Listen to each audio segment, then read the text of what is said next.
Welcome into Minnesota Vikings Now. I am Tom Downey. We're about to break down the following topics on today's show. Once again, stop me if you've heard it before, but actually don't. Watch the entire video. Dalvin Cook rumors are back, and we'll look at the idea of trading up for Caleb Williams. I've got some thoughts on that one in particular. But first, we are 28 subs away from 12,200 subs on our Vikings channel. If we don't get there today, Producer Patrick's on the hot seat. That's all I'll say on that one. So hit that sub button for more free Vikings videos all season long. Let's go into the latest on Dalvin Cook and his future as a Viking. Diana Rossini of ESPN reports the Vikings are likely to move on from Dalvin Cook to the post-June 1st cut, which, we've kind of known that. But it's also what are we waiting for?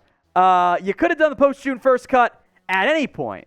You don't have to wait until June 1st to cut him.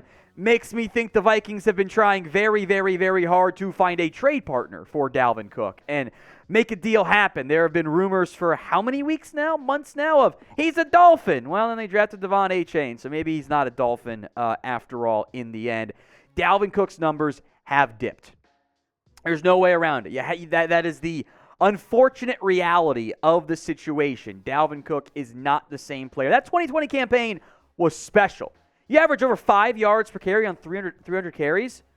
That is elite production. 16 touchdowns. That dude won a bunch of fantasy leagues for people. But the numbers have dipped each and every single year after that. There have been some red flags in the past of you get that volume of workload the following years, you're just not as good. The rushing yards over expectation, just not that great. There's also this part.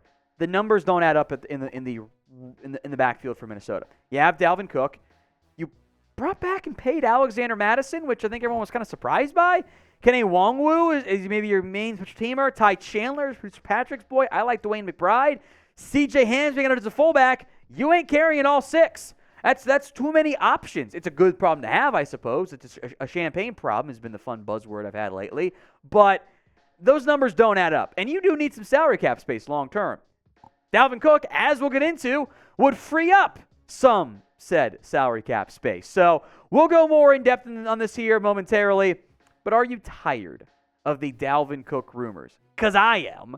So we'll cheat with our answers. Y for yes, HY for hell yes. No no's. It's yes or absolutely yes. It's the pinned comment on today's show. So if an ad break comes here on YouTube, head down to that pinned comment and go vote.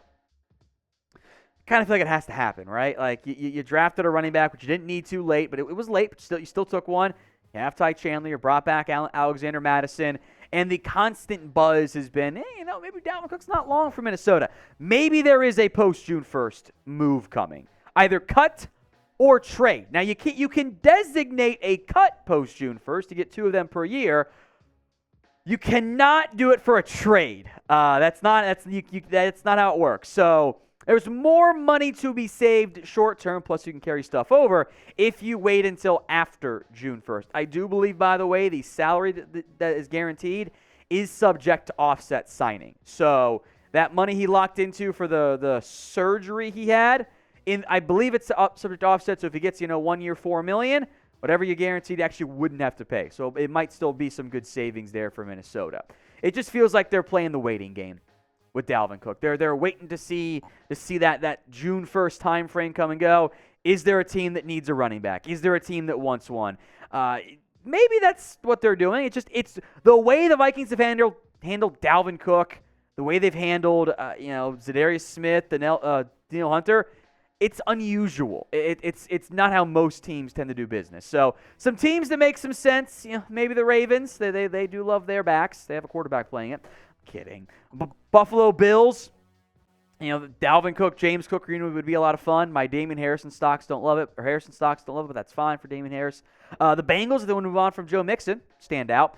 The Broncos, we'll see when Javonte Williams is healthy. And, of course, Miami's been so heavily linked. But the issue is they don't want to pay Dalvin Cook about $10 million. I'm not so sure.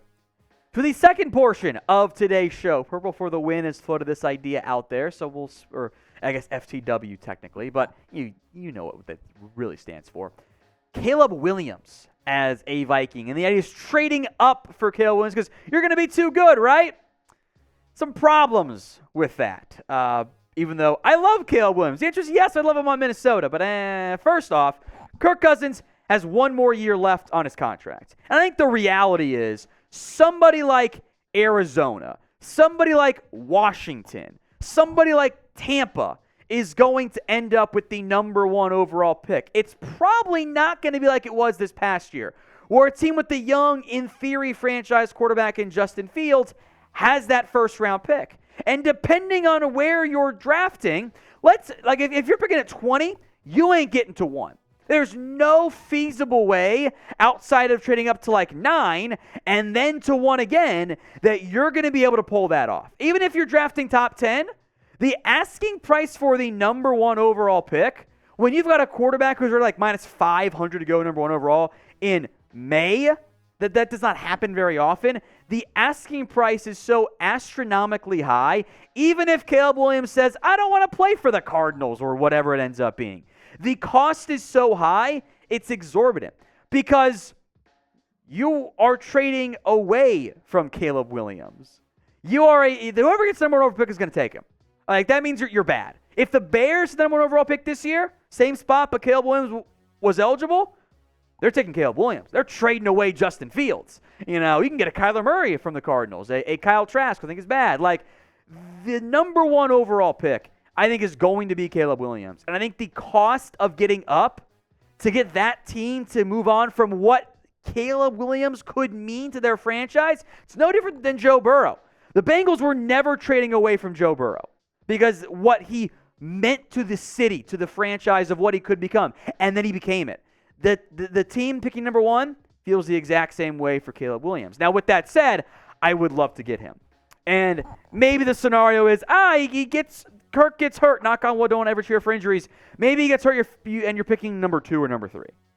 You have Justin Jefferson. You have the franchise left tackle. You get to reunite him with Jordan Addison. You have T. Hawkinson. The offense dropping in Caleb Williams, it's a pretty great spot to go for a young quarterback. And you probably feel better about your spot trading up all of those picks, all those assets for a quarterback because the roster still overall is in pretty good shape. So would you trade up for Caleb Williams? Let's pretend it's feasible and there's an offer of 4 first-round picks gets it done somehow. Would you do it? T for trade, P for pass. Probably do it. I will continue to die on this hill. The comps of Patrick Mahomes are banned. Unrealistic expectation. I think it's actually more Aaron Rodgers, by the way, for Caleb Williams. But get him out of there. You cannot compare anyone to Patrick Mahomes. Everyone lost their privileges when they were doing that stuff with Zach Wilson.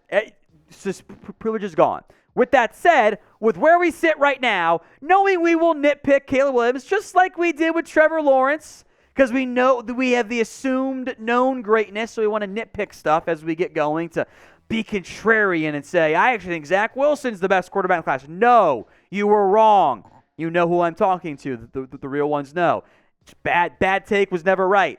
Caleb Williams is the best quarterback in this class. He is a fantastic prospect. Assuming he plays just like he has in the past, he's going to be a consensus number 1 overall pick. No doubts about it. Yeah, I'd love to get him on Minnesota.